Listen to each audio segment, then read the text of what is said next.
Rian, bakit meron na yan? Ha? Nagmamadali? O sige. Mr. Teddy Atienza. Kung nagka-national anthem tayo, naku talagang mamaya nasa TV na tayo. Hindi ho ako yun. Kamukha ko lang. Siya po yun. Pag nagkamali ang Ken Pacquiao na laban ng national anthem, siya po yung nagka-ano sa TV. Ano ba yun? Tawag doon? Nagko-comment sa TV. Hindi nga ako yung kamukha ko lang. Siya po yun. Magandang tanghali po sa ating lahat. Sa amin pong mga mahal na teacher. Magandang tanghali po. 1975, nung tayo graduate dito. Alam niyo ba ang flat 75 ako? Bumawi lang ako sa NCEE. Diba? Sino nag-top doon? Yabang naman. Sa kasalukuyan po, nandito po ako sa tanggapan ng gobyerno, under po sa Office of the President. Medyo masaya ho dahil nakaka-anim na ho akong presidente at siguro naman ho, aabutin ko pa hanggang 8 presidente. Sa lahat po ng mga okasyon ng ating mga national occasion, kaya Independence Day, yun ho, kami ho ang mga naungunod dyan tanggapan namin. Kaya natutuwa din ako dahil naiikot ho namin ang buong Pilipinas ng libre.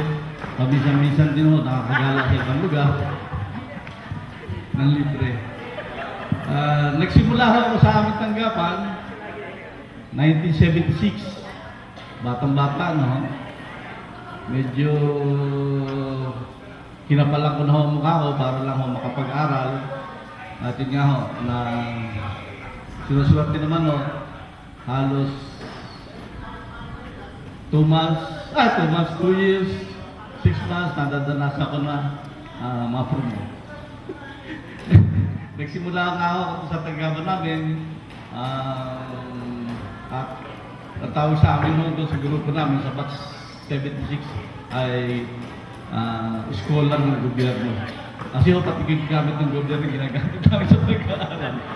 You know, ganun lang ako sinusulte dahil pinapayagan kami ng aming tanggapan para ma-encourage yung mga kagaya namin mo na mahihirap. Ilan ho kami mahihirap noon na ngayon ay ambassador na ho yung iba.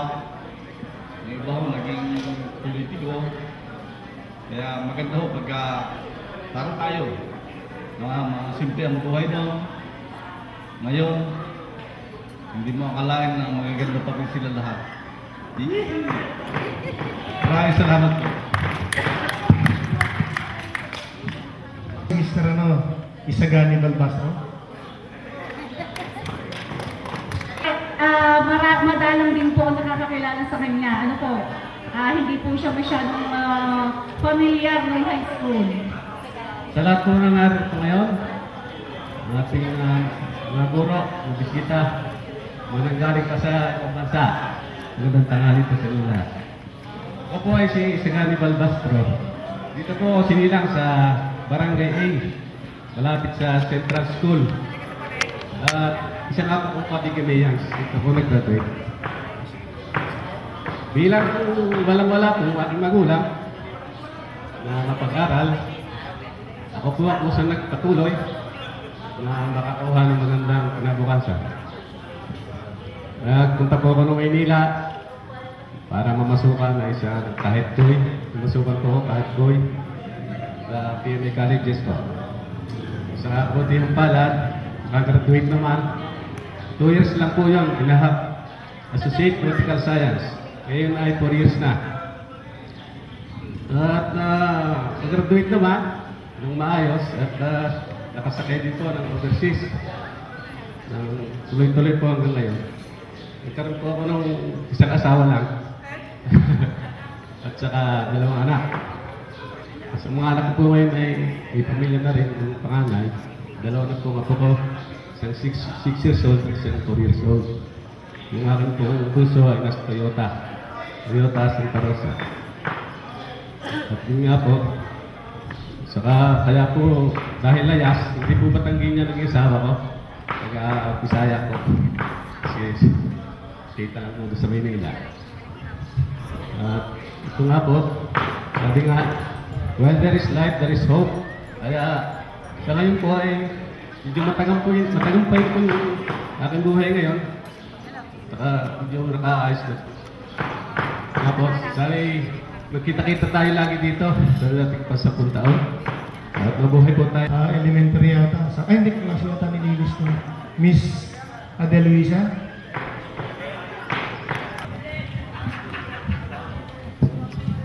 Magandang araw po sa inyo lahat. Ninervous po ako. Kung matatandaan po ninyo, katulad din po ng maliliit, isa po ako sa pinakamaliit noon. Lagi din po ako nasa ulahan. Kaya medyo po aking buhay ay, well, kasi napakasaya. Nagkaroon po ako ng 4 na anak, tapos na naman po lahat. At ako po ay medyo swerte. So, naninirahan po ako ngayon sa London. At doon po namamayagpag. Ako lang po yung umuwi, piliin ko lang po umuwi, kararating ko lang po. Nagtagsan ako ng 12 midnight. Dapating po ako sa bahay ng Zoom. Wala pa po akong tulog sa totoo lang. Ayun. Tapos po, ayun, nervous talaga ako. Nagpapasalamat ako sa Panginoon kasi inabot ko talaga ito. Ito talaga hinabol ko sa totoo lang. Akala ko hindi talaga ako makakabanto. Ang dami kong naging sagaban. I'd like to thank na may gumawa ko ng parang na taga rito. Pinalo ko yung passport ko, kaya ako nadali. So thank you. Gano'n. Tapos po may inano ko sa ako maybe sa London, medyo mabagado ako, kaya pinarioritize. So, thanks God. Ayun. So, thank you doon po sa tumulong sa akin. At, ayun po, nagpapasalamat po ako at pinarito ngayon na kung hindi talaga ako nakarating, I think I miss a lot. Napakasaya po na makita ko kayong lahat. Wala po nakita ko na wala po nagsisitanda po sa ano po kang bata. Sa totoo na. Salamat po. Thank you, Ate. Doon sa tumulong sa kanya, maraming salamat. Ayaw niyang banggitin. So, thank you po, Miss Adeluisa. At tama ba yung sabi, yung narinig ko na kararating mo lang kanina, early morning? So, nasan yung mga dala mo sa akin? Wala? What chocolates? Hindi pa daw nabubuksan. Hindi pa nabuksan. Pero what chocolates? Mga ano eh, baka may mga diabetes yung mga dito. Si Mr. Doroy Karandang. Magandang umaga po sa inyo lahat, mga kabats. Doroy Karandang po, taga Nabucco. May 4 na anak.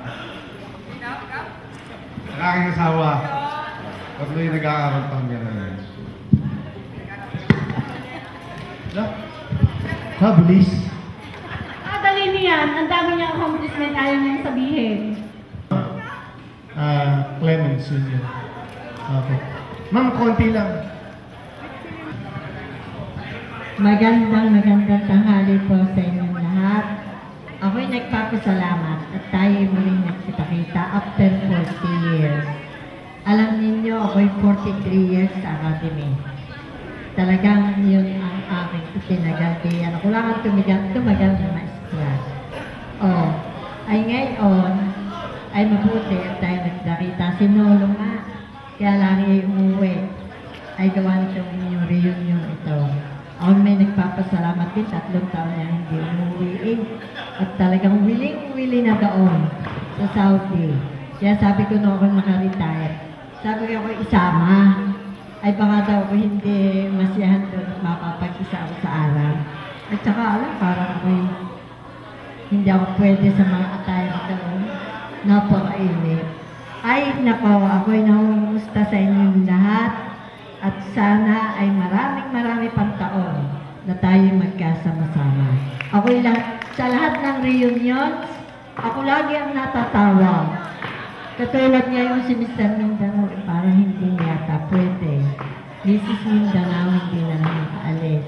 Palagi na ako present. Kaya sabi ko na salamat naman. At kung inaabot pa ng mahabang taon, at ako'y 84 na ngayon.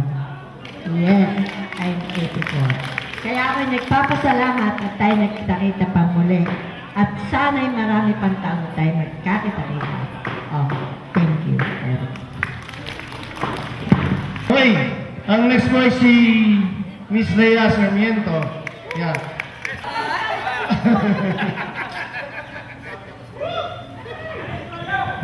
Magandang tanghali po. Ano pa pala?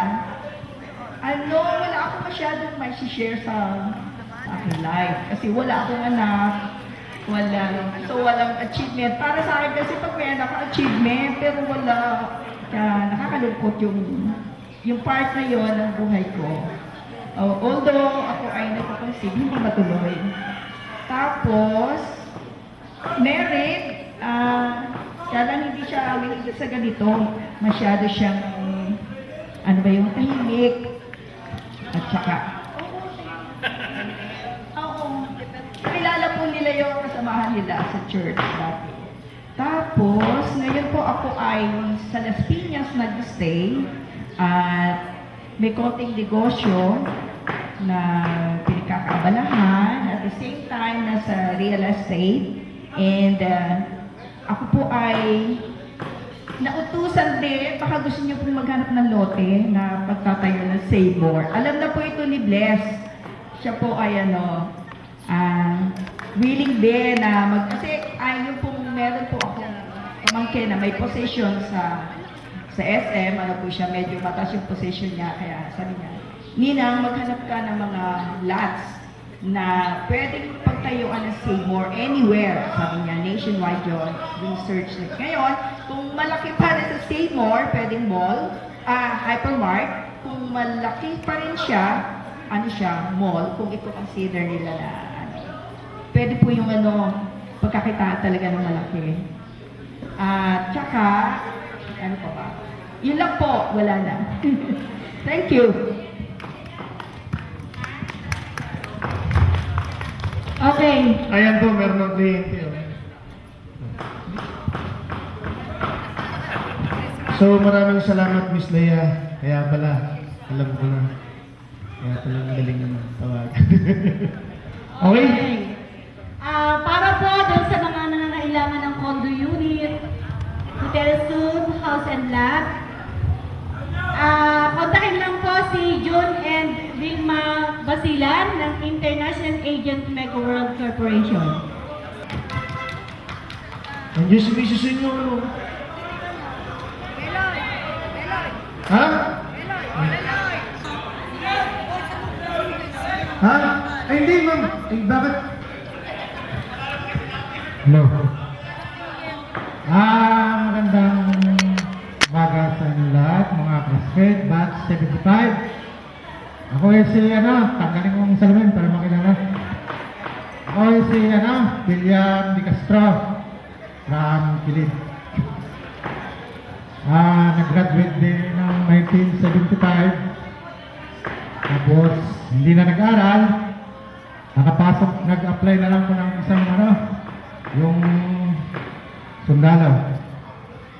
Pag-graduate ko ng high school, 75, 76, bumasok ko, 18 years old.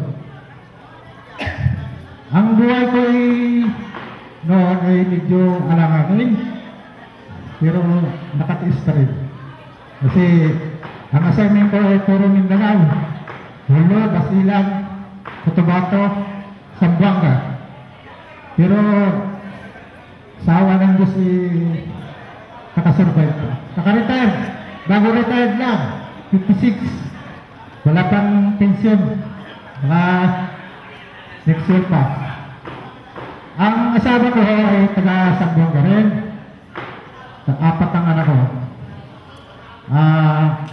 Nandun pa yung dalawa kong anak. Babalik dito sa Rosario. Dito ako nakatulog sa Kilib. Ayaw ko lang bumalik doon kasi mahirap doon. Kasi walang klaro doon ng mga tao. Puro alanganin. Pag natsamba na gira, kahit saan. Kaya mahirap. sabi ko sa pamilya ko, umuwi na lang din kasi mahirap na dito ako. Sila naman nandun, magdadalawang isip ko. Ang iniisip ko, mahirap. Yun na lang ang masasabi ko. Salamat sa inyo lahat kasi nagkakaipon-ipon tayo lahat. Yung iba nga, hindi ko kilala. Umuwi ako dito, 38 years ako sa Sambuanga yung mga pinsa ko, hindi ko rin kilala Hindi ko na kilala. Kasi nung umalis ako bihira na ako umuwi. Sige, salamat sa lahat, mga Bucks 75. Okay. Maraming salamat po, Mr. William De Castro. Okay, thank you, classmate. Next po is si Miss Eden Dikina. Miss Eden Dikina. Magandang tanghali po sa inyo lahat. Kung inyo po natatandaan, si Eden Dikina po ako. Tandaan nyo ka? Tapos ngayon naman po ako ay Eden Barbosa na. Bali ako po ay nagkaroon ng 2 anak lang. Pareho na magtapos na. Ang isa ko ay may asawa na, yung panganay. Na isa din yung seaman. Doon, may 2 ho akong apo sa kanya. At yun naman yung aking bunso ay 23 years old. Dalaga pa. Na wala din ho sa aking kapili. Yung kapili ngayon kasi nasa UAE din siya sa Dubai. Bali yung anak ko kung iyon ay nag-tourist doon,